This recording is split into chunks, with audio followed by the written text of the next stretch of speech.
Kabanata 3071 hanggang Kabanata 3080. Kabanata 3071. Hayaan na, sinong nagsabi na ang ating sekta ng Daoist ay may utang na loob kay Gao Bubay? Mga kapatid kong bunso, hindi ko alam kung alin sa inyong dalawa ang handang tanggapin itong bata bilang alagad.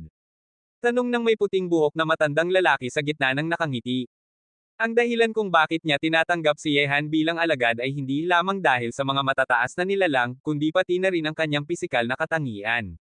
Sa ganitong uri ng katawan, sino sa mundo ang makakapagturo sa kanya? Sino ang magtatagumpay na maging kanyang guro? Nang marinig ito, nagtinginan ang monghe na babae at ang may itim na buhok na Daoist. Sinabi ng monghe na babae, bagamat ang mga mortal ay hindi dapat lokohin ang langit, at ang mga karaniwang tao ay hindi dapat lokohin ang emperador, ang ating pagsasanay sa Daoist ay nakatuon sa paggawa ng kung ano ang nais ng isa. Kahit na ang kanyang hinaharap ay talagang isang matataas na nilalang, siya ay isinilang din mula sa katawan ng mortal. Kung mayroon siyang ama at ina, bakit hindi siya maaaring magkaroon ng guro? Mukhang desidido na ang kapatid kong bunso. Bahagyang ngumiti ang may puting buhok na matandang lalaki sa gitna. Ngunit sa sandaling iyon, dahan-daang tumayo si Yehan sa liwasan at sa ilalim ng punong evergreen, at tumayo patungo sa puno. May siyam na pagsasamba sa langit at lupa, at siyam na tugtog ng kampana ng Daoist. Ang punong ito ay hindi isang puno, at ang taong ito ay hindi isang tao. Gagawin mo bang sambahin ito? Inulit ni Yehan sa kanyang isip ang mga salitang narinig niya sa kanyang panaginip. Pagkatapos, yumuko si Yehan at lumuhad sa harap ng punong evergreen, at unang yumuko, pangalawa, pangatlo. Hay nako, itong bata na ito. Sa harap ng palasyo, tumingin ang tatlong Daoist kay Yehan na lumuhad sa harap ng punong evergreen. Mga mukha nila ay nanigas sandali, at agad na lumitaw ang ekspresyon ng kawalan ng pagtitiwala sa kanilang mga mata ng sabay-sabay. Kapatid na matanda, ang punong evergreen na ito ay iniwan ng unang Daoist na si Daozo, at ginamit ito para subukan ang talino ng mga alagad sa pamamagitan ng panaginip at pagsusuri ng isip. Maaari bang ang batang ito ay nagpataas ng pansin kay Daozo? Tanong ng monghe na babae nang hindi makapaniwala. 6 na yuko na, malaki ang posibilidad na ang batang ito ay nagpataas ng pansin kay Daozo. Kung hindi, paano niya malalaman ang mahalagang punto? Ang ika-6 na yuko ay para sa mga Daoist, ang ika-9 ay para kay Daozo. Hindi niya tayo sinasamba, kundi, kapag natapos na ang ika-9 na yuko, hindi ba't ang batang ito ay, bulong ng may itim na buhok na matandang lalaki, at ang kanyang mukha ay nagulat din. Alam mo ba, gaano kahalaga na ang tatlong malalaking guro na namamahala sa pinakamataas na bahagi ng bundok Tiandaw ay magbago ng mukha? May 9 na pagsasamba sa langit at lupa. Ito ang pinakamataas na seremonya ng pagsasamba ng ating sekta ng Daoist. Maaari bang ang pagdating ng batang ito ay talagang nagpataas ng pansin kay Daozo? Nagulat ang may puting buhok na matandang lalaki, at pagkatapos ay tumingin sa pinakamataas na tuktok ng bundok Tiandaw. Sa tuktok ng bundok, may malaking tanso na kampana. Kung tumunog ang kampana, matatapos ang seremonya ng pagsasamba, at ang binatang nasa ilalim ng punong evergreen ay magiging unang henerasyon ng mga alagad ng Daoist mula pa noong unang panahon hanggang ngayon, at ang kanyang katayuan ay mas mataas pa kaysa sa tatlong malalaking guro. Sa ilalim ng punong evergreen, pagsasambahin ang nagbigay ng kaligtasan ng 9 na beses, at ang kampana ng Daoist ay tumutog ng 9 na beses, ang bagay na ito ay tiyak na magiging magandang kwento na ipapasa sa mga henerasyon. Sa isang iglap nang matapos ni Yehan ang kanyang huling pagsasamba sa ilalim ng punong evergreen, isang malakas na tunog ang dumating mula sa pinakamataas na tuktok ng bundok Tiandaw. Ang tunog ng kampana ay malambot at malalim. Bagamat hindi malakas ang tunog ng kampana at hindi malakas ang lakas nito na tumagos, tila ito ay maaaring kumalat ng walang hanggan sa gitna ng bundok Tiandaw. Sa loob ng ilang segundo lamang, ang tunog ng kampanang ito ay kumalat sa buong lihim na daang ng langit, kahit na ang tatlong malalaking guro ng espada sa lungsod ng espada ay narinig ito. Ang malambot at malalim na tunog ng kampana ay tumutog sa buong bundok Tiandaw, at lahat ng mga nag-aaral ng espiritu sa bundok Tiandaw ay nagulat sa kampanang iyon. Tog! Ikalawang tunog. Tog. Ikatlong tunog. Tog. Ikaapat na tunog. Ang malambot na tunog ng kampana ay patuloy na tumutog sa bundok Tiandaw, at kumalat ng walang hanggan, na agad na nagdulot ng panginginig sa buong lihim na daang ng langit. Maraming nag-aaral ng espiritu ang tumitingin sa direksyon ng bundok Tiandaw. Ang kampana ay tumunog na ng 4 na beses. Maaari bang si Daozen ay gustong tanggapin ng alagad? Si Daozen ay tumatanggap ng alagad kapag 6 na beses ang tunog ng kampana, ngunit hindi dapat ito. Kung si Daozen ay tumatanggap ng alagad, hindi ba't hindi alam ng aking mga alagad at apo? Ika-5 ng tunog na. Ika-6 ng tunog na. Hala, ika-7 ng tunog, paano ito nangyari? Sa sandaling iyon, hindi lamang ang bundok Tiandaw ang ganap na nagkagulo, kundi pati na rin ang buong lihim na daang ng langit. Ang kampana ay tumunog ng 7 na beses, na lumampas na sa pamantayan ni Daozen para sa pagtanggap ng alagad. Ang kampana ng daan ay tumunog ng 7 na beses, hindi ba't si Daozen ang tumatanggap ng alagad. Sa pinakamataas na palapag ng tore ng espada, tumingin ng kakaiba ang 3 guro ng espada at iba pa sa direksyon ng bundok Tiandaw.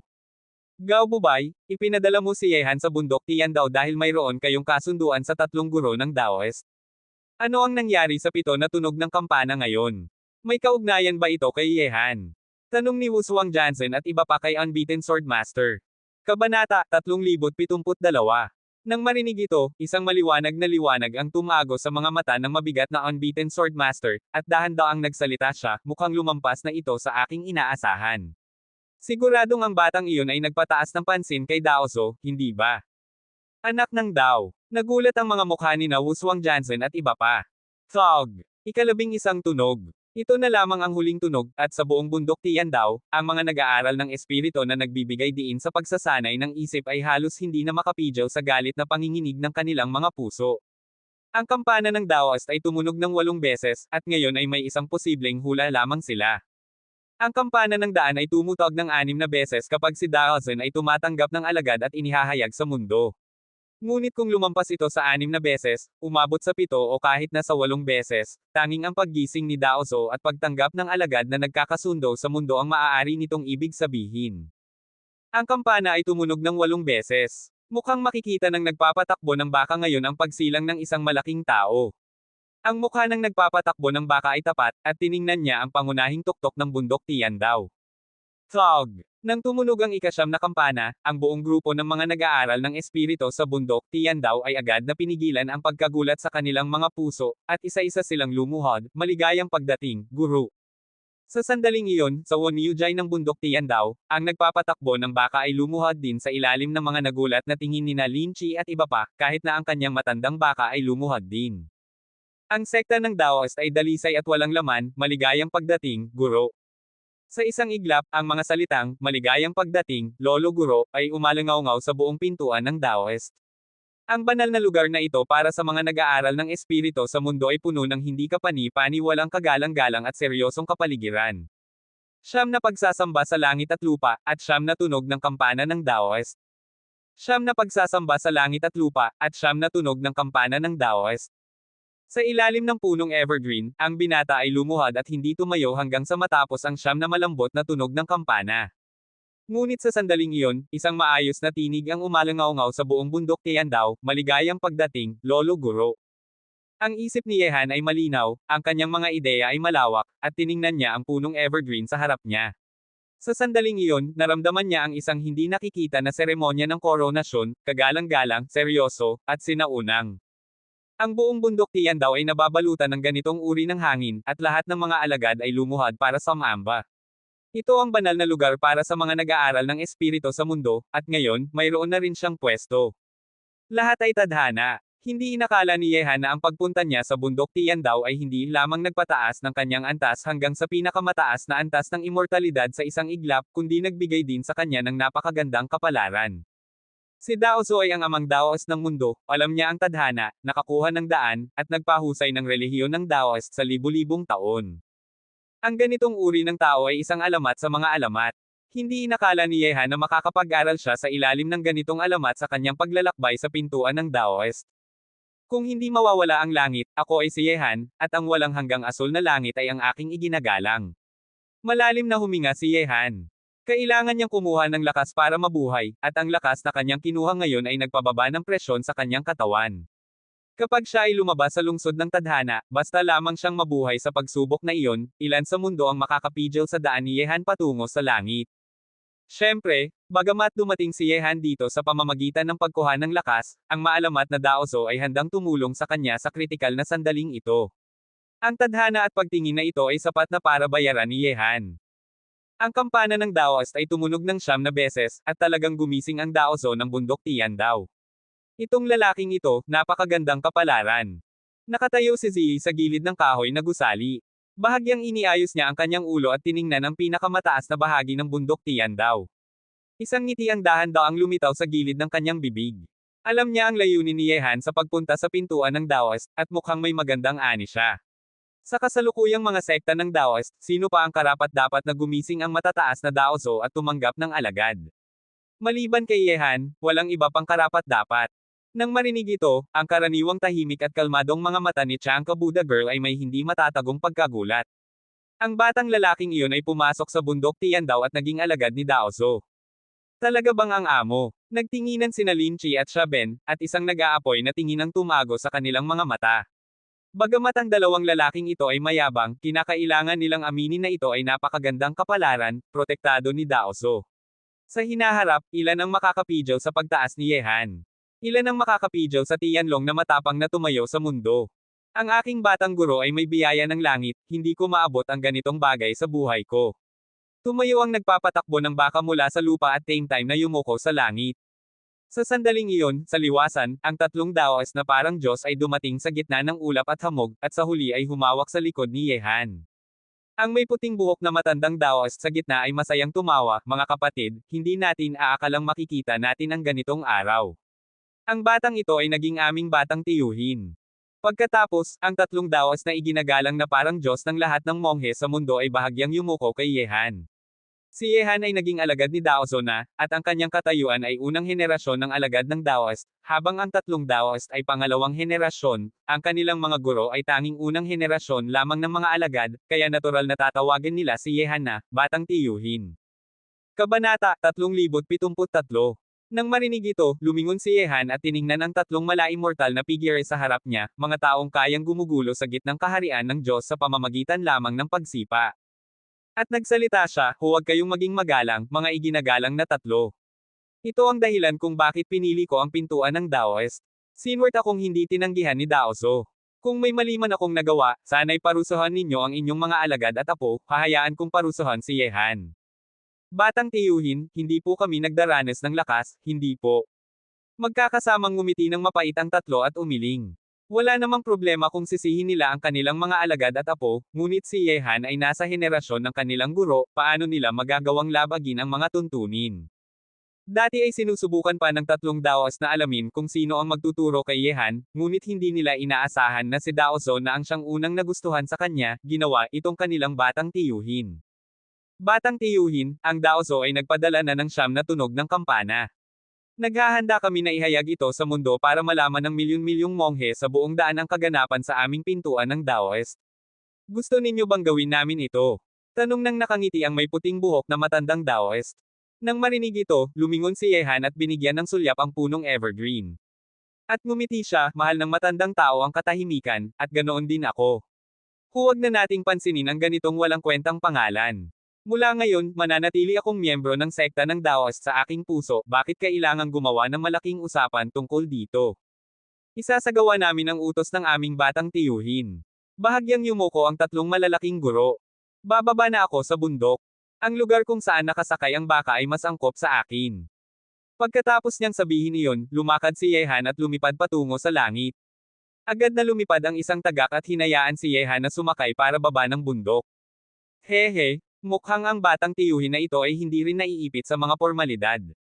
Mga kapatid kong bunso, dahil ayaw ng batang tiyuhin na magpapansin, hayaan na lang nating hulaan ng mga tao sa labas ang tungkol sa bagay na ito. Tiningnan ng may puting buhok na matandang lalaki ang papalayong figure ni Yehan at ngumiti. Ngunit ang batang tiyuhin ay naging alagad na ni Daozo. Dapat bang ibigay sa kanya ang bagay na iniwan ni Daozo?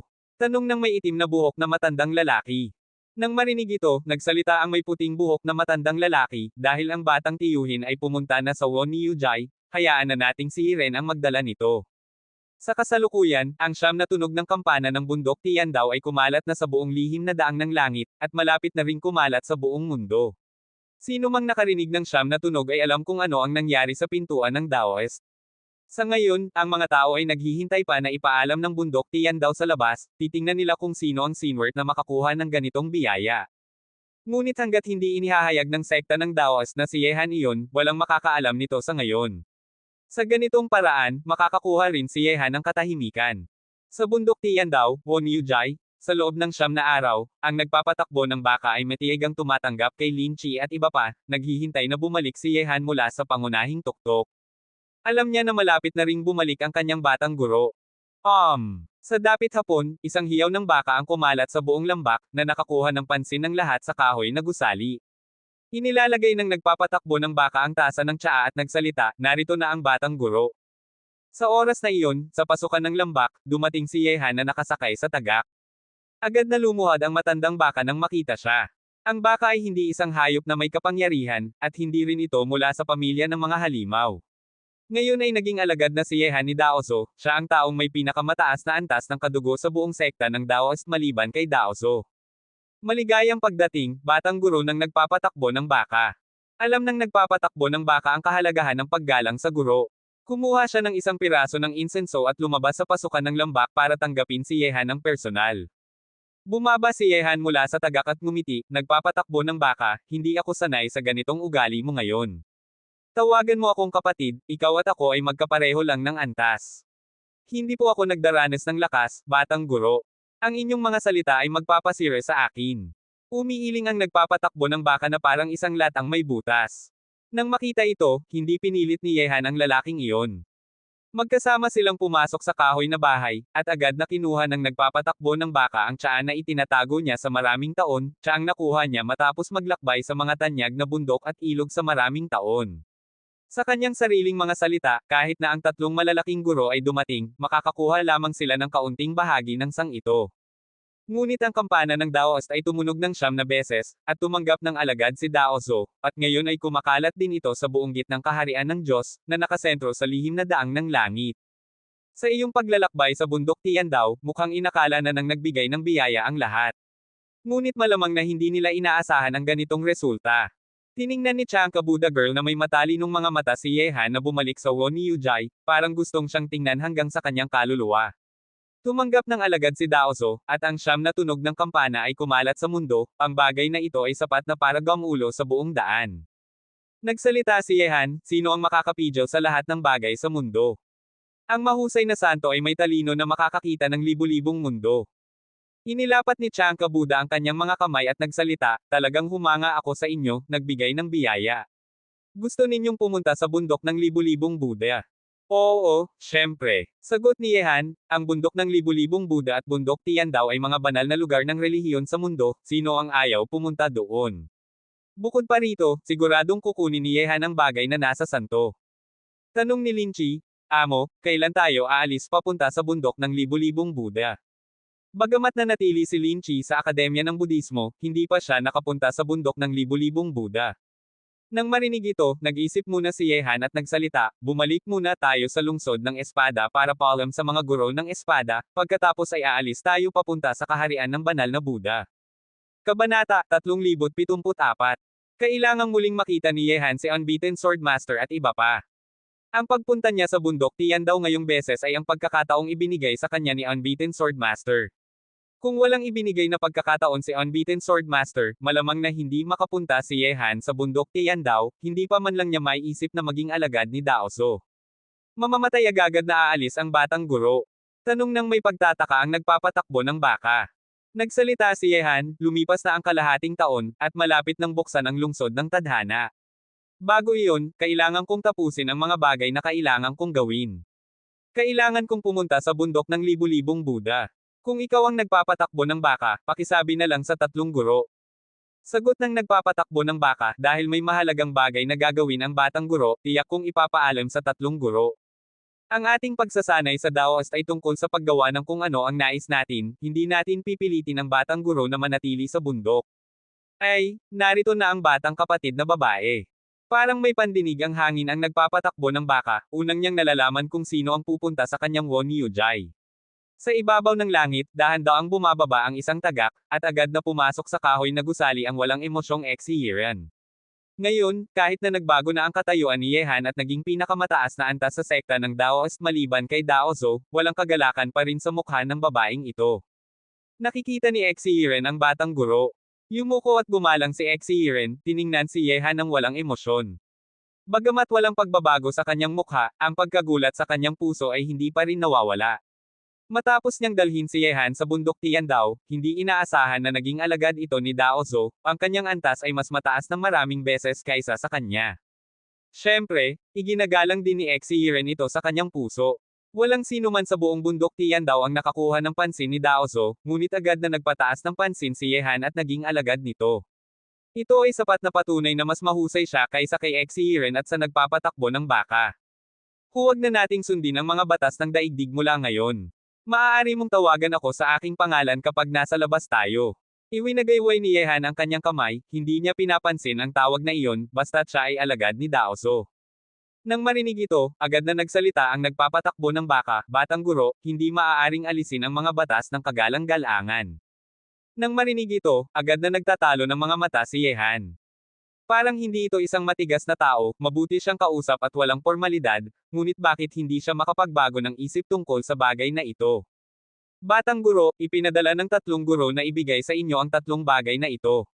Ang bagay na ito ay iniwan ni Daozo noon. Inilalagay ni Exiren ang isang sinaunang kahoy na kahon sa harap ni Yehan. Nang marinig ito, tumibok ng mabilis ang puso ni Yehan. Inilagay niya ang kahon dahil iniwan ito ni Daozo, may dahilan kung bakit ibinigay ito sa kanya ng 3 guro. Pasalamatan mo sila para sa akin. Nagsalita si Yehan, wala na akong gagawin sa bundok Tiandao. Ang aking pag-iisip ay nagpataas ng aking lakas ng malaki, hindi pa ako makakapunta ng mas mataas na antas ngayon. Sa ganitong paraan, mas mabuting baba na ako sa bundok. Nagpapatakbo ng baka, magkita tayo ulit sa labas ng bundok. Kuwit-kuwit, dinala ni Yehan ang mga taong baba ng bundok. Ang nagpapatakbo ng baka ay personal na naghatid sa batang guro, at hinayaan ang matandang baka na sundan sila hanggang sa mawala si Yehan at ang iba.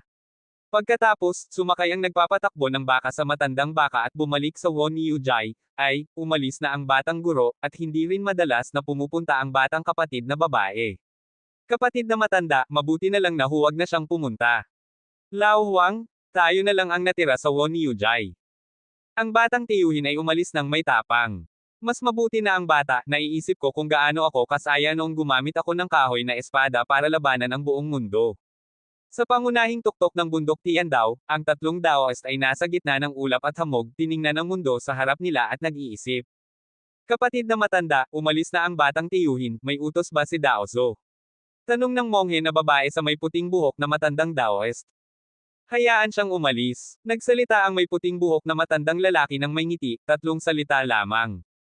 Nang marinig ito, sabay na tumango ang may itim na buhok na matandang Daoist at ang monghe na babae. Dahil may utos na si Daozo, hindi nila maaaring kontrolin kung saan pupunta ang batang tiyuhin. Matapos umalis sa bundok Tiandao, tumungo si Yehan at ang iba patungo sa lungsod ng espada. Linchi, natanggap na ba ng 8 hari ng langit si Prajna at bumalik na sa gitnang kaharian ng Diyos? Sa lumilipad na saplot ng Budismo, tiningnan ni Yehan ang malayo. Nananatili si Yehan sa bundok Tiandao ng 9 na araw, at 10 araw na rin silang naglalakbay mula sa lungsod ng espada patungo sa bundok Tiandao.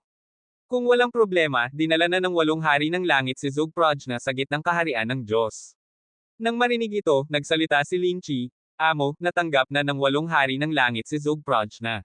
Sa loob ng 1 araw, makakarating na sila sa lungsod ng Tianlong. Malalim na huminga si Yehan at nagsalita, mabuti iyan. Mula ngayon, kailangan nating gumawa ng plano para sa hinaharap ng Tianlong. Amo, nag-aalangan na nagsalita si Linchi. Ang batang ito ay curious sa lahat ng bagay, hindi ito katulad ni Shaben. Bamantong hininga si Yehan at umiling. Ngumiti si Shaben at hinawakan ang kanyang ulo, isasabi mo sa atin, hindi mo tayo itatago. Nagtaboy ng bibig si Linchi at nagsalita, kasi ang tanga na ito ay walang isip. Magaling siya sa pagpatay, ngunit mahirap para sa kanya na gumamit ng utak. Okay, isasabi ko sa inyo kapag ang oras ay dumating. Maaari na rin, kahit na hindi ko sabihin, malalaman ninyo rin sa hinaharap. Iwinagayway ni Yehan ang kanyang kamay at tiningnan ang harap, malapit na silang makarating sa lungsod ng espada. Ang tore ng espada na nakatayo sa gitna ng lungsod ay mananatili magpakailanman. Ay, mabilis na umalis ng bundok ang batang ito. Sa pinakamataas na palapag ng tore ng espada, naroon ang 3 malalaking guro ng espada ng mga tao at si Li Shenggayo ng lahi ng kaluluwa. Kahit na hindi pa pumasok si Yehan sa lungsod, nararamdaman nila na bumalik na ito. Kabanata 3075. Hindi ang bundok Tiandao ay isang bilangguan. Maaaring umalis ang batang ito anumang oras na gusto niya, ngunit ang kanyang paglalakbay sa bundok Tiandaw ay talagang naging biyaya para sa kanya. Hindi ko rin inaasahan ang ganitong resulta. Ang tingin ni Unbeaten Swordmaster ay parang tumago sa walang hanggang kawalan at tumapat kay Yehan na bumalik. Ang pinakamataas na antas ng di nawawalang lakas, hindi siya naglakbay ng walang dahilan sa bundok Tiandaw. Sa lakas at antas nito, ilan sa kanyang henerasyon sa mundo ang makakapidyaw sa kanya. Nakikita nila ang antas ni Yehan. Sa pinakamataas na palapag ng tore ng espada, ngayong beses, hindi na umakyat si Yehan ng paunahan. Hinayaan niya si Lin Chi at ang iba na maghintay sa lungsod ng espada, at direktang lumipad si Yehan patungo sa tuktok ng matayog na tore ng espada at pumasok sa pinakamataas na palapag. Hindi ko alam kung makakapunta pa ako rito sa hinaharap. Mga matatanda, makakagambala muli si Yehan. Lumipad si Yehan papasok sa pinakamataas na palapag ng tore ng espada, at tiningnan ng tatlong malalaking guro ng espada at iba pa nang nakangiti. Parang walang pagbabago sa kanilang pwesto, pareho pa rin noong umalis si Yehan. Ngumiti si Invincible Swordmaster at nagsalita, maaari kang pumunta rito sa tore ng espada anumang oras na gusto mo. Nakapasok ka sa bundok Tiandaw, at tumunog ang kampana ng Daoist ng 9 beses, hindi ko inaasahan na mangyayari ito. Lumakad si Yehan at umupo kasama ang mga dakilang tao ng lahi ng tao, at ngumiti, lahat ng bagay sa mundo ay walang tiyak at nagbabago.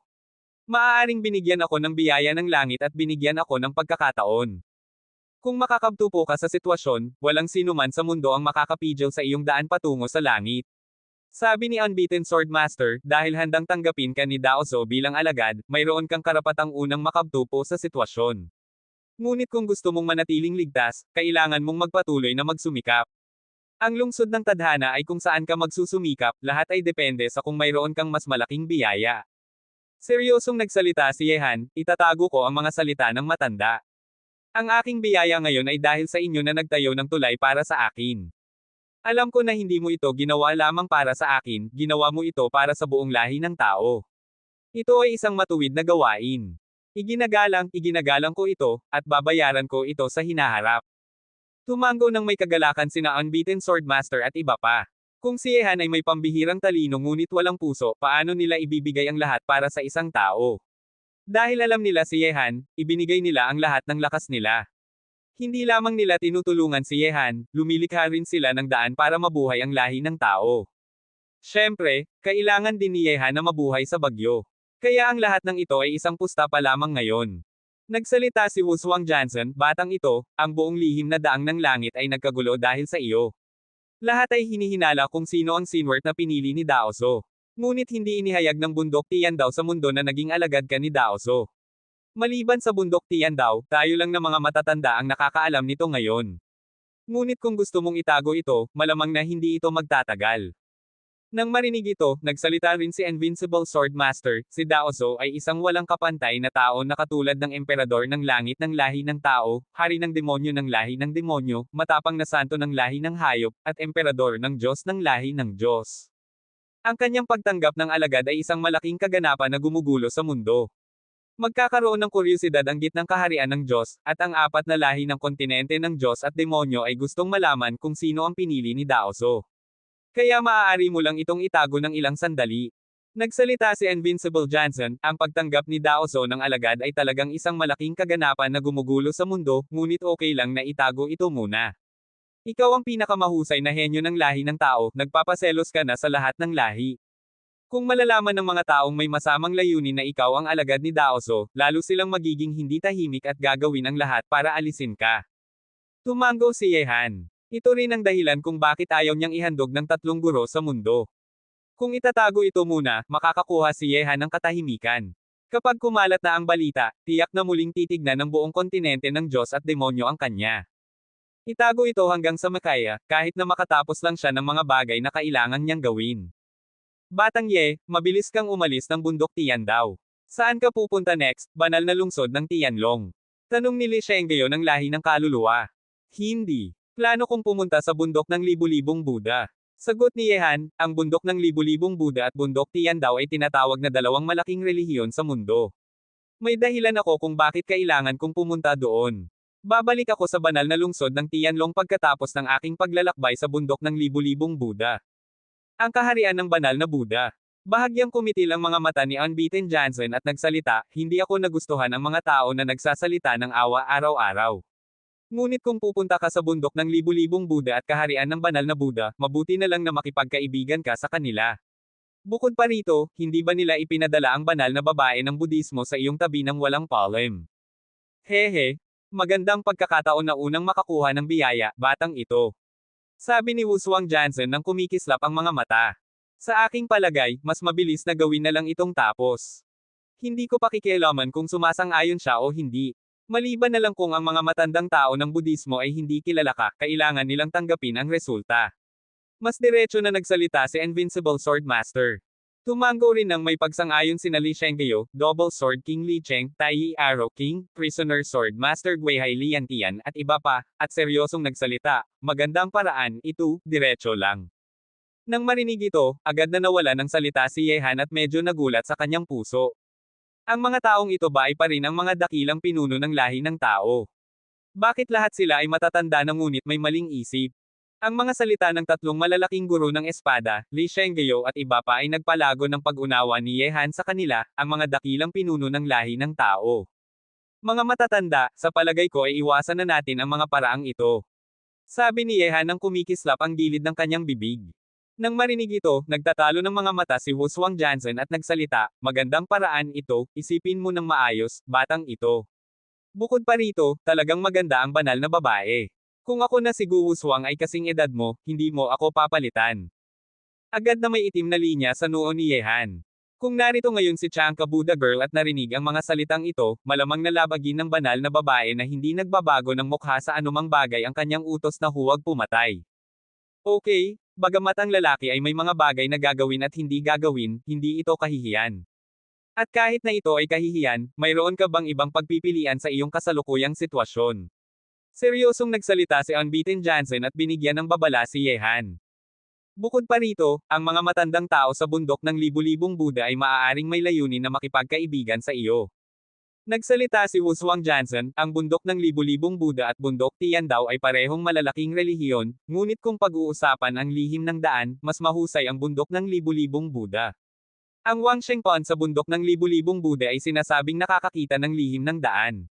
Maaaring makita ng mga matandang tao na walang ginagawa ang ilang lihim. Kung hindi, paano hahayaan ng mga matandang ito na pumunta sa iyong tabi ang banal na babae na may puso ng banal na Buddha? Ay, batang ito, bagamat ang mga salita ng mga tao na ito ay medyo masakit, magandang ideya pa rin ito. Isipin mo ng maayos. Sa oras na iyon, biglang nagsalita si Suzuko na hindi nakipag-usap kay Yehan sa mahabang panahon. Kabanata 3076. Nang marinig ito, medyo nawala ng salita si Yehan. Kung gustong lapitan niya ang banal na babae, kailangan ba niyang gawin ito?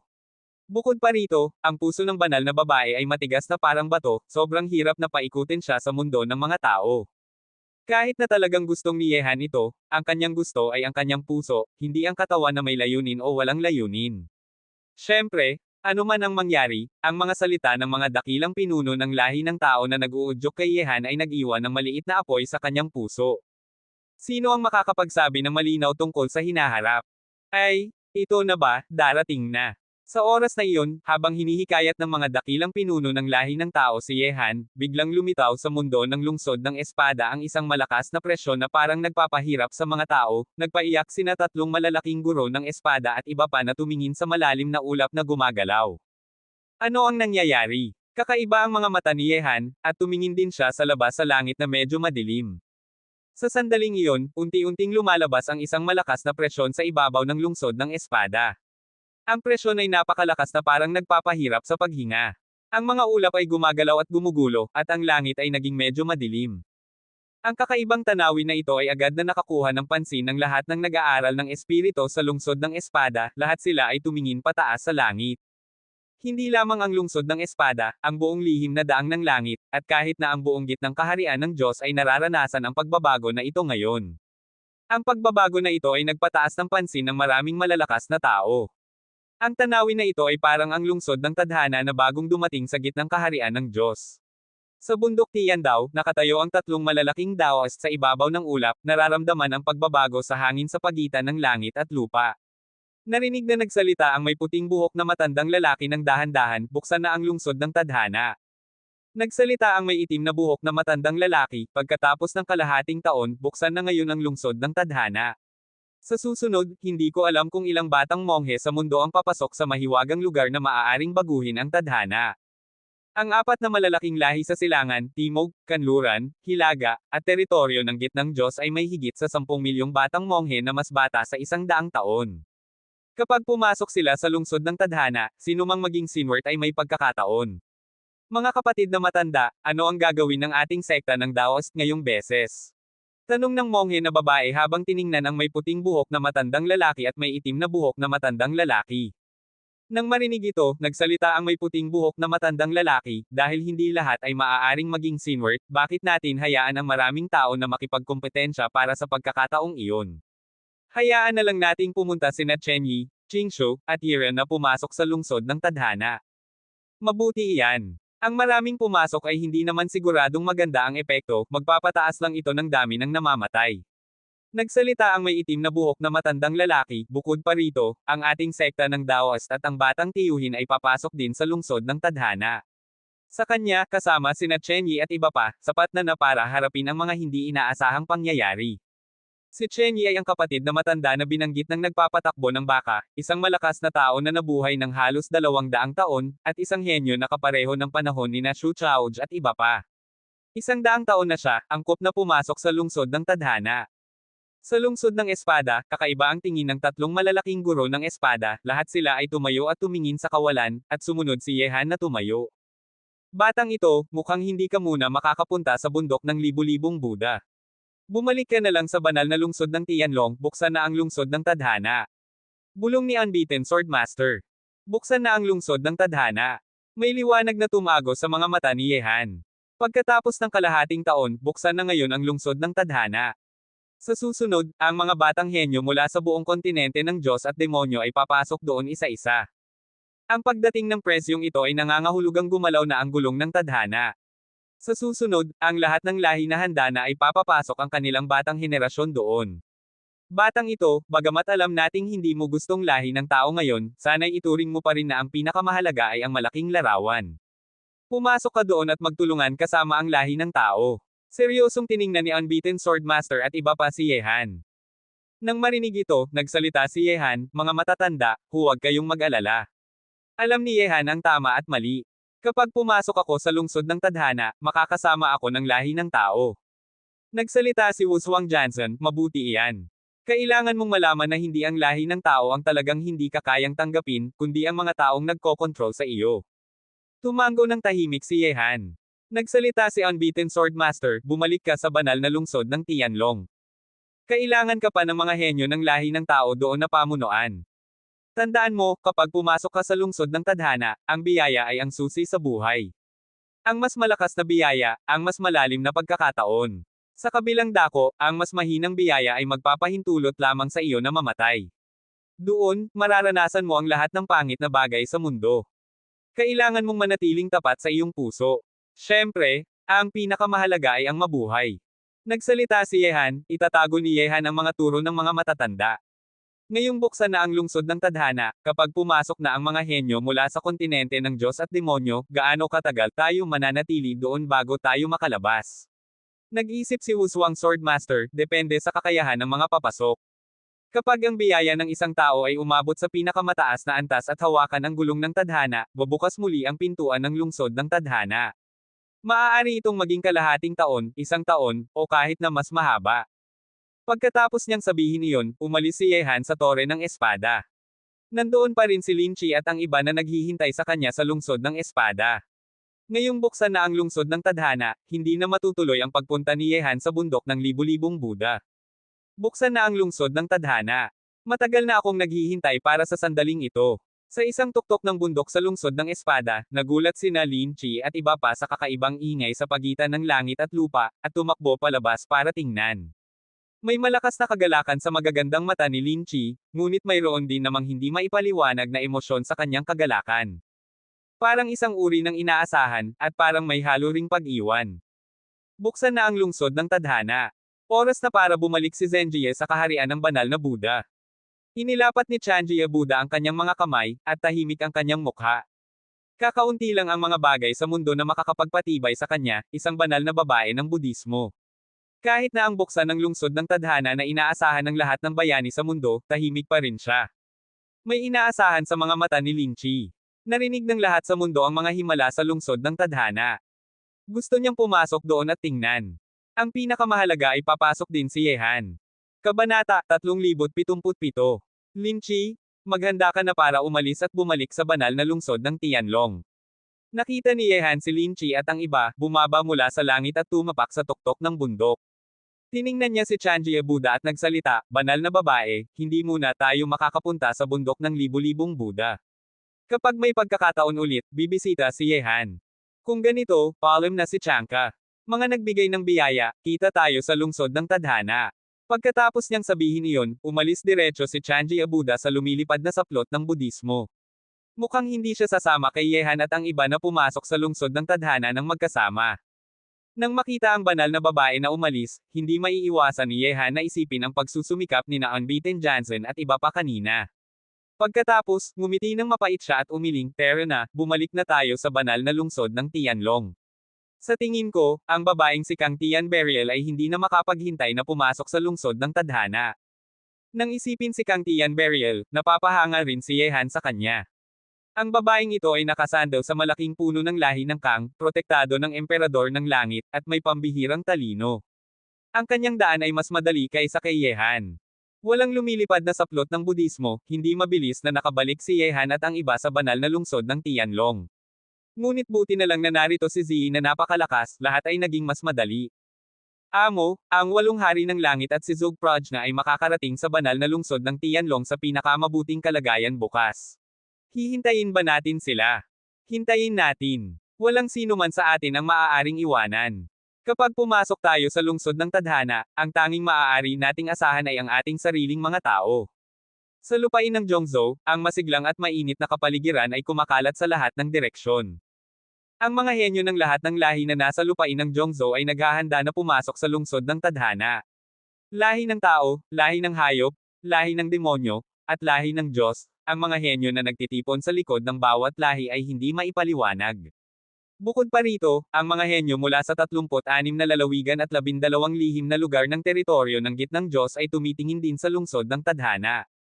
Sa akademya, ang malakas na kapaligiran ay parang alon. Ang mga mataas na opisyal ng akademya ay lumitaw sa akademya dahil sa buksan ng lungsod ng tadhana, at nag-aayos ng mga estudyante na pumasok doon. Maliban sa mga batang malalakas na tao na nakapasok na sa antas ng hari ng Diyos, marami pang iba ang naghahanda para sa lungsod ng tadhana. Unang emperador, may mahigit sa 500 estudyante na papasok sa akademya ngayong beses. Ang punong guro ay nagpadala na ng mensahe na tanging ang mga estudyante na nasa antas ng maliit na hari ng Diyos o mas mataas ang karapatang pumasok sa lungsod ng tadhana. Sa bulwagan ng kabataan ng akademya, ang unang emperador ay nakaupo sa pinakamataas na upuan parang isang emperador sa gitna ng mga tao. Ang lahat ng malalakas na batang tao sa bulwagan ng kabataan ay nagtitipon doon, at ang kanilang mga mata ay may matinding tininga. Hindi pinapayagan na pumasok sa lungsod ng tadhana ang mga taong higit sa 100 taon o nasa antas ng banal na emperador o mas mataas. Maliban sa dalawang pamantayan na ito, walang ibang paghihigpit. Ngunit ang lungsod ng tadhana ay isang lugar na puno ng panganib at pagkakataon, para lamang ito sa ilang tao, ang iba ay maaari lamang maging tagapagtaguyod o bala. Kaya't ang mga mataas na opisyal ng akademya ay nagtakda na tanging ang mga henyo na nasa antas ng maliit na hari ng Diyos o mas mataas ang karapatang pumasok sa lungsod ng tadhana. Ang mga henyo na mas mababa sa antas na iyon ay walang karapatan. Tapos na ba ang paghahanda ng lahi ng Diyos? Tanong ng tahimik ng unang emperador. Nagsalita ang Taiyin Division, ang mga henyo na dumating sa gitnang kaharian ng Diyos ay ngayon sa ilalim ng pamumuno ng unang general. May mahigit sa 30,000 tao, at maaari silang pumasok sa lungsod ng tadhana anumang oras. Mabuti iyan. Dahan daw ang tumayo ang unang emperador, may matinding tininga sa mga mata, at nagsalita, wala akong ibang sasabihin. Kapag pumasok kayo sa lungsod ng tadhana, kung gusto ninyong mabuhay at makakuha ng pagkakataon, gumamit kayo ng lahat ng paraan. Huwag kayong tumigil sa pagpatay ng isa, ang biyaya ay ang susi sa buhay sa lungsod ng tadhana. Kapag kailangan, pinapayagan ko kayong patayin ang isa't isa. Ang pinakamahusay ay mabubuhay, ang may kakayahan ay may karapatang mabuhay. Ang mga salitang ito ay napakalakas at matapang. Ngunit sa mga mata ng unang emperador, ang mga walang kakayahan ay walang karapatang mabuhay sa mundo at sayangin ang hangin. Kulang na ang mga mapagkukunan. Kung walang kang kakayahan, huwag kang tumayo sa lugar na hindi mo kailangan. Ang lahi ng Diyos ay may mahigit sa 30,000 henyo na dumating sa gitnang kaharian ng Diyos. Ngunit sa apat na lahi, ang lahi ng Diyos at lahi ng demonyo ay mas malakas. Ang lahi ng Diyos ay nagtitipon ng mahigit sa 30,000 tao na pumasok sa lungsod ng tadhana, at iyon ay pinili pa. Ngunit makikita rin mula rito na ang bilang ng mga henyo na nagtitipon sa kontinente ng Diyos at demonyo ngayong beses ay talagang nakakatakot. Lungsod ng tadhana, hinahangad ng buong mundo. Matagal na akong naghihintay para sa iyo. Tumingin ang malaking tao ng lahi ng demonyo pataas sa langit. Ang inaasahan sa kanyang mga mata ay kasing liwanag ng araw, at nagsalita siya, ang mga henyo ng aking lahi ay tinawag na ba? Ang malakas na tao ng lahi ng demonyo ay nagsalita ng may paggalang, bumalik ka, malaking tao. Ngayong beses, ang aming lahi ng demonyo ay pumili ng 30,000 henyo, lahat ay mga pinakamahusay, at lahat ay sa ilalim ng pamumuno ng apat na hari ng langit na Tian, Di, Zuan, at Huang. Hihintayin nila ang iyong utos anumang oras. Paano ang akademya ng demonyo? Handa na ba sila? Tanong ng malaking tao ng lahi ng demonyo. Ang akademya ng demonyo ay pumili ng 400 tao ngayong beses, at lahat ay ibinigay kay Xiao Wuji. Sasama rin sila sa malaking tao na pumasok sa lungsod ng tadhana kapag binigyan mo sila ng utos. Mabuti. Sabihin mo kay Xiao Wao na ang lungsod ng tadhana ay hindi isang lugar para sa mga walang kakayahan. Hindi ako makikialam sa mga tao ng akademya ng demonyo, maaari silang gumawa ng anumang gusto nila. Ang akademya ng demonyo ay tahimik na matagal na. Oras na para ipakita nila ang kanilang mga pangil. May matinding tiningge sa mga mata ng malaking tao ng lahi ng demonyo, at kumitil siya ng mga mata at tanong, tama na, paano ang pagsisiyasat sa bundok Tian daw? Nakita na ba ninyo kung sino ang Sinwert? Nagsalita ang malakas na tao ng lahi ng demonyo, malaking tao, napakahigpit ng proteksyon ng bundok Tian daw, at maikli pa ang oras. Wala pang kapakipakinabang na impormasyon ang lahi ng demonyo ngayon, at bukas na ang lungsod ng tadhana. Kailangan nating tumutok dito. Nang marinig ito, nagsalita ang malaking tao ng lahi ng demonyo, hayaan na. Isagawa ninyo ang pagsisiyasat ng dahan-dahan sa labas. Kung may taong nakakuha ng pansin ni Daozo ng bundok Tian daw, talagang gustong kong malaman kung sino ito. Tama na, may balita ba mula kay Ninth Day? Umiiling ang malakas na tao ng lahi ng demonyo. Ang mahiwagang babaeng iyon ay gumagawa ng kakaibang bagay, at siya lang ang nakikipag-ugnayan sa lahi ng demonyo. Hayaan na, lalabas siya sa lungsod ng tadhana. Ang lahi ng hayop ay may maraming henyo na nagtitipon ngayong beses, 20,000, mas kaunti kaysa sa lahi ng Diyos at lahi ng demonyo. Ang mga pinakamahusay na henyo ay hindi kasing ganda ng lahi ng Diyos at lahi ng demonyo. Sa totoo lang, noong sumalakay ang lahi ng hayop sa lahi ng tao, naglaban sina Yehan at Kang Tian Burial, at pinatay pa nila ang maraming pinakamahusay na henyo ng lahi ng hayop. Sa mga sunod na labanan, kahit na ang tatlong prinsipe na 7th, 8th, at 9th ay namatay sa digmaan. Kapag pumasok tayo sa lungsod ng tadhana, bagamat ang lakas ng aming lahi ng hayop ay hindi kasing lakas ng lahi ng Diyos at lahi ng demonyo, tiyak na nating maipipigil ang lahi ng tao. Kahit na mayroong dalawang walang kapantay na tao na sina Yehan at Kang Chanbo, hindi kailanman makikipagkumpetensya ang lahi ng tao sa aming lahi ng hayop. Malaki ang mga mata ni Prinsipe Baxia, at nagsalita siya, narito ako, isang henyo ng lahi ng hayop. Kapag pumasok ako sa lungsod ng tadhana, kapag nakita ko ang lahi ng tao, papatayin ko sila ng walang awa. Kukuha ako ng lahat ng biyaya ng mga henyo ng lahi ng tao para tulungan ang aming lahi ng hayop na manatili magpakailanman. Kabanata 3078. Kapatid na matanda, handa na ang akademya ng Tianfeng, 300 pinakamahusay, sa ilalim ng pamumuno ni na Yu Honghuang at Tianfeng. Kailan tayo papasok sa lungsod ng tadhana? Tiningnan ni Prinsipe Baxia ang lahat ng prinsipe ng lahi ng hayop. Yu Honghuang, sa wakas ay handang palabasin ng akademya ng Tianfeng ang taong ito mula sa tore ng pagpigil sa demonyo. May liwanag na tumago sa mga mata ni Prinsipe Baxia. Si Yu Honghuang ay isang malakas na tao na lumaban sa unang hari ng Diyos noong siya ay mas bata pa, isang talagang nakakatakot na malakas na tao. Ngunit ikinulong siya sa tore ng pagpigil sa demonyo ng akademya ng Tianfeng sa loob ng 100 taon dahil sa pagpatay sa daan-daang tao ng kanyang sariling sekta. Ang taong si Yu Honghuang ay matigas ang ulo at walang takot. Baka hindi siya madaling kontrolin. Nagsalita si ika-10 prinsipe ng may malalim na mukha. Malamig na nagsalita si Prinsipe Baxia, kung ganito, tingnan natin kung sino ang makakapigil sa kanya. Sabihin sa akademya ng Tianfeng na papasok siya sa lungsod ng tadhana bukas.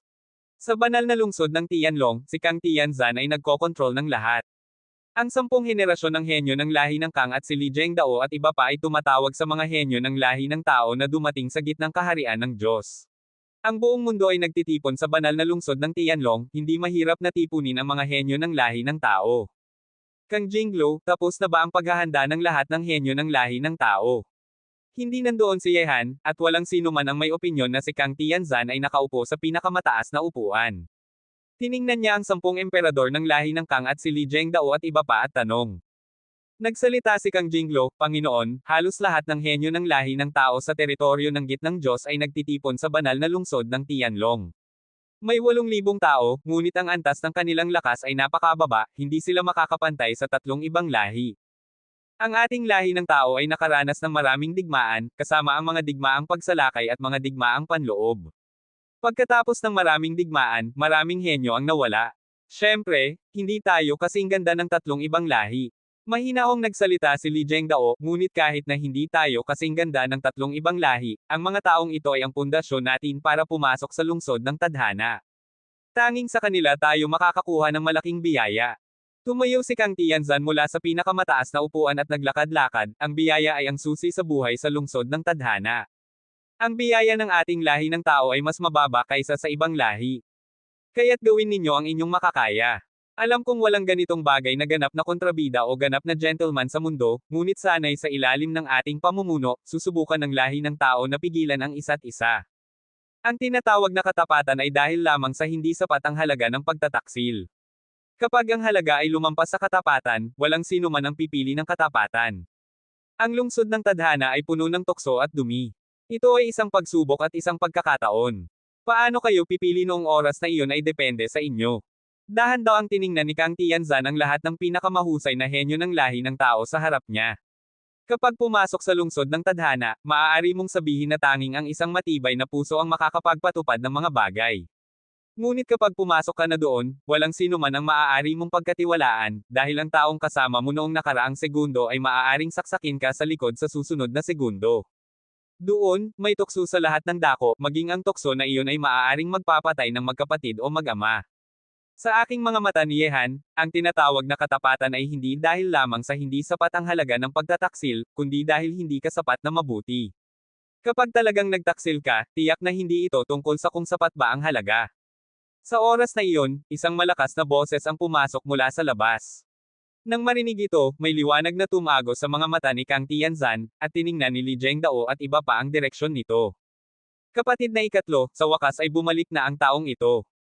Ang lahat ng henyo ng lahi ng tao na nakatayo sa tabi ni Yehan, kabilang si Li Zhengdao, ay may ngiti sa kanilang mukha. Kung talagang gustong silang pamunuan ng iba, pipiliin nila si Yehan, hindi si Kang Tianzan. Paumanhin na naghintay kayo ng matagal. Dinala ni Yehan sina Shaben, Ling Chi, at Zi at pumasok mula sa labas ng nakangiti.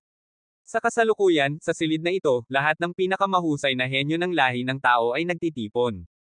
Ang mga henyo mula sa mga listahan ng lakas at mga listahan ng banal na lakas ay naghahanda rin para pumasok sa lungsod ng tadhana. Ang pinakamataas na antas ng immortal. Nang maramdaman ang kasalukuyang antas ni Yehan, kabilang ang mga mata ni Kang Tianzan, may pagtataka. Ang taong ito ay nasa antas ng siyam na pagsubok na matapang na lahi sa mahabang panahon, sa wakas ay handang magtupo. Hehe, kapatid na ikatlo, mukhang talagang maraming natutunan ka sa iyong paglalakbay sa lungsod ng espada. Hindi lamang ang iyong antas ay tumaas sa pinakamataas na antas ng immortal na lahi, nararamdaman ko rin ang malakas na pagnanais na mag-espada sa iyong katawan.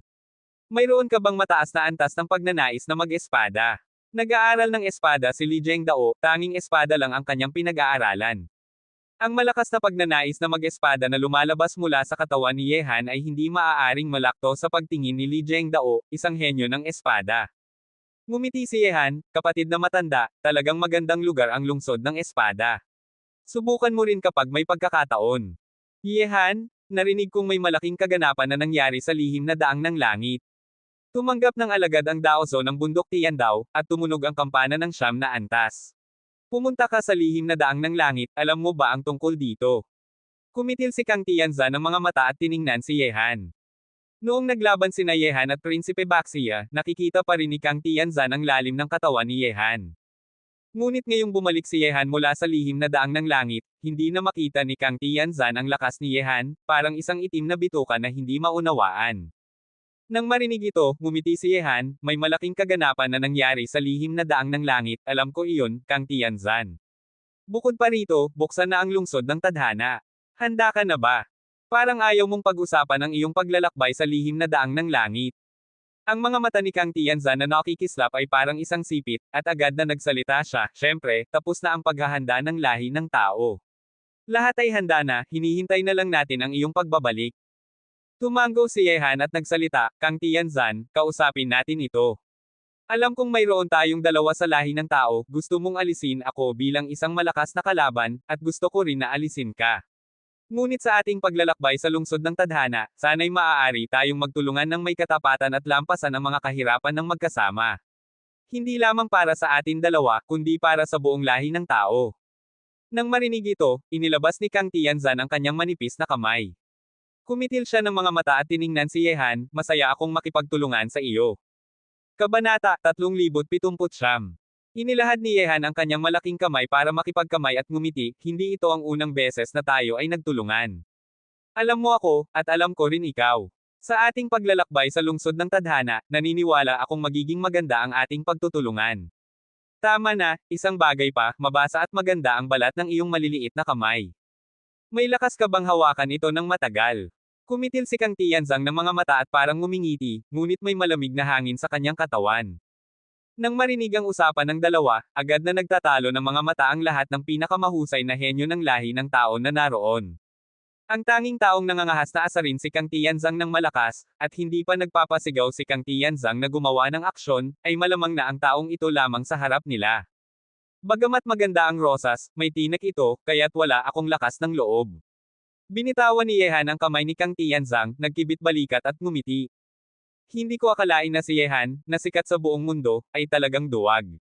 Kumitil si Kang Tianzang ng mga mata at tumingin sa gilid kay Yehan, pagkatapos ay lumakad palabas ng silid, narinig kong ipinadala mo ang isang tao para kunin ang iyong batang kasintahan mula sa lahi ng tao. Bibigyan kita ng kalahating araw. Bukas ng hapon, dapat nang pumasok ang lahi ng tao sa lungsod ng tadhana. Inutusan ni Yehan ang 8 hari ng langit na pumunta sa lahi ng tao para kunin si Zugprojna mula sa gitnang kaharian ng Diyos. Alam na ni Kang Tian Beriel ang bagay na ito. Alam niya na dahil may intensyon si Yehan na dalhin si Zugprojna sa gitnang kaharian ng Diyos, tiyak na dadalhin niya ito. Sino ang magkakaroon ng lakas ng loob na kumuha ng babaeng masyadong matalino? Mahinang tumawa si Yehan, at ngayon ay nakabalik na siya sa banal na lungsod ng Tianlong.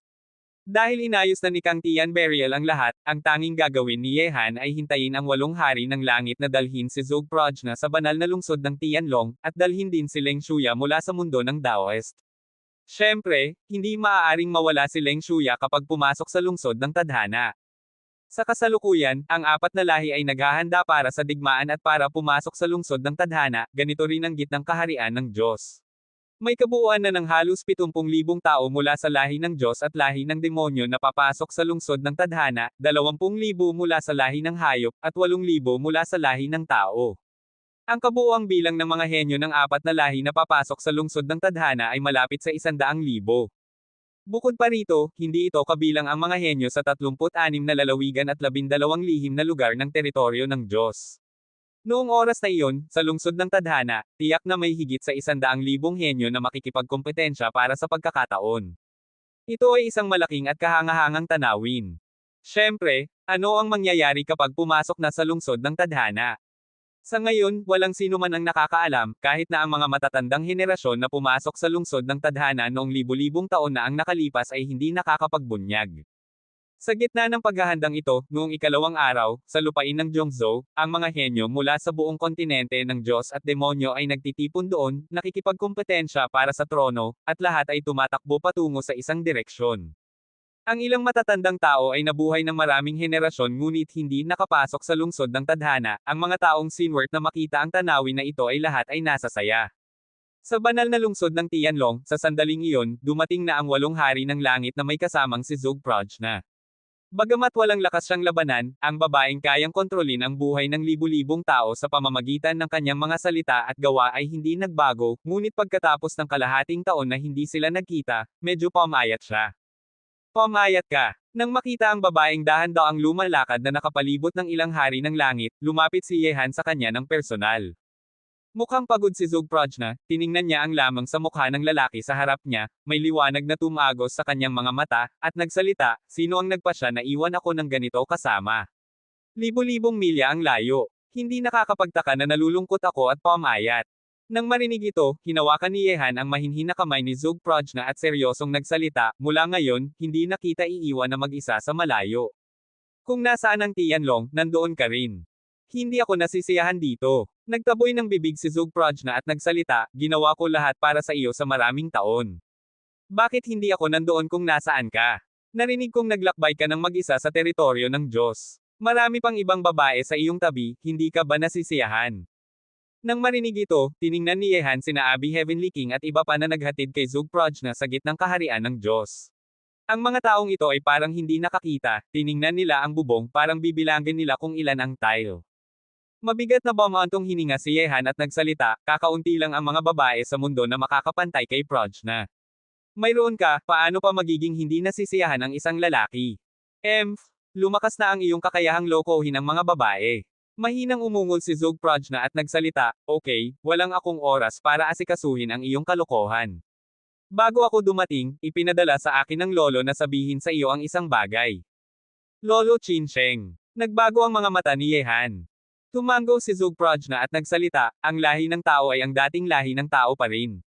Ngunit sa trono ng Diyos at sa ilalim ng langit, ang pinuno ng mundo ay malakas. Ang isang bansa ay hindi maaaring walang pinuno, at ang isang bundok ay hindi maaaring magkaroon ng dalawang tigre. Hehe, sa ilalim ng pugad na nasira, paano makakapagkaroon ng malinis na itlog? Mahinang tumawa si Yehan. Naiintindihan ni Yehan ang sinabi ni Lolo Chincheng. Ang lahi ng tao ay hindi nagbago, ngunit ang mga pinuno ay may lakas sa itaas ng trono at sa ilalim ng langit, malakas sa buong kontinente ng Diyos at demonyo. Ang lahi ng tao ay hindi maaaring mawala ang kanilang proteksyon. Siyempre, ang isang bundok ay hindi maaaring magkaroon ng dalawang tigre, kahit na si Yehan ay isang maliit na tigre lamang.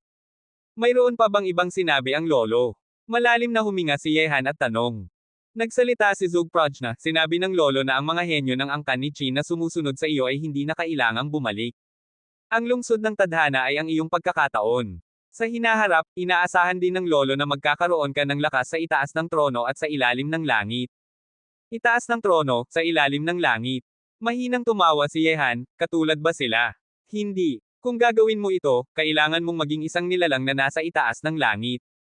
Ang tingin ni Yehan ay parang espada, at ang kanyang presyon ay kasing init ng apoy. Parang ang lahi ng tao, ang tahanan na kanyang ipinangako na protektahan, talagang hindi na maibabalik. Tama na, may isa pang bagay na sinabi ng lolo na sabihin ko sa iyo. Ang palasyo ng Yaoqi, marahil, ay mayroong iyong hindi pa tapos na alalahanin. Kumitil si Zugprajna ng mga mata at tiningnan si Yehan. Noong nasa lahi ng tao siya, nararamdaman niya na may kakaiba kay Yehan at sa ina ng Yaoqi, at ngayon ay mukhang totoo ito. Nang marinig ito, nagulat si Yehan. Walang sino man ang dapat na nakakaalam tungkol sa kanilang relasyon ni Yao maliban sa kanilang dalawa. Paano nalaman ni Lolo Chincheng? Maaari bang may kakaiba sa bagay na ito? Kabanata 380. Hehe, mukhang dumating na ang batang kasintahan. Sa oras na iyon, ang nakangiting si Kang Tianzan ay pumasok mula sa labas na may kasamang 10 emperador ng lahi ng Kang. Tiningnan niya si Zugprajna na dumating sa gitnang kaharian ng Diyos at nagsalita, may dalawang tao lang akong pinapansin sa lahi ng tao, ikaw at ako, Kang Tianzan. Lahat ay narito na ngayon. Yehan, sa susunod, dapat na ba tayong pumasok sa lungsod ng tadhana? Oo, tumango si Yehan. Batang kasintahan, ang sinabi ko sa iyo noon ay totoo pa rin. Kung naiisipan mo na, pwede kang pumunta sa akin anumang oras. Kinukuha ni Kang Chanbo ang mga tao, walang siyang alalahanin na nasa tabi niya si Yehan. Pagkatapos ng malakas na tawa, lumakad siya palabas. Kapatid na ikatlo. Pagkatapos umalis si Kang Chansen, pumasok si Li Zhengdao na may kasamang si Zhon Wushuang. Tumango si Yehan at nagsalita, kapatid na matanda, kapatid na ikalawa, sabihin ninyo sa lahat. Oras na para pumasok ang lahi ng tao sa lungsod ng tadhana. Sa kasalukuyan, ang mga henyo ng lahat ng lahi sa kontinente ng Diyos at demonyo ay pumasok na isa-isa sa lungsod ng tadhana. Ang buong Zhongzhou ay naging lugar ng pagtitipon ng mga henyo sa kontinente ng Diyos at demonyo. Ang lungsod ng tadhana ay nasa lupain ng Zhongzhou. Ngayong dumating na si Zogprojna sa gitnang kaharian ng Diyos, hindi na magpapahinga si Yehan pa. Siyempre, nang dumating si Zogprojna, kailangan ni Yehan na hayaan siyang pumasok sa mundo ng Daoist.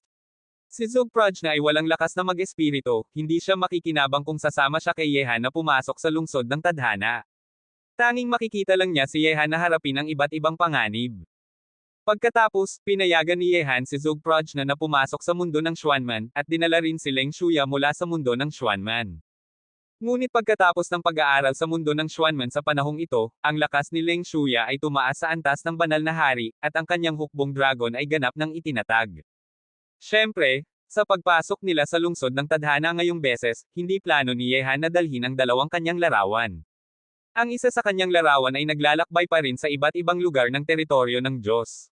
Nais ni Yehan na iwan ang larawang ito sa labas, syempre, may sarili siyang dahilan. Sa totoo lang, palaging gustong malaman ni Yehan, kung ang tunay na kanya ay namatay sa digmaan, mananatili pa rin ba ang kanyang larawan?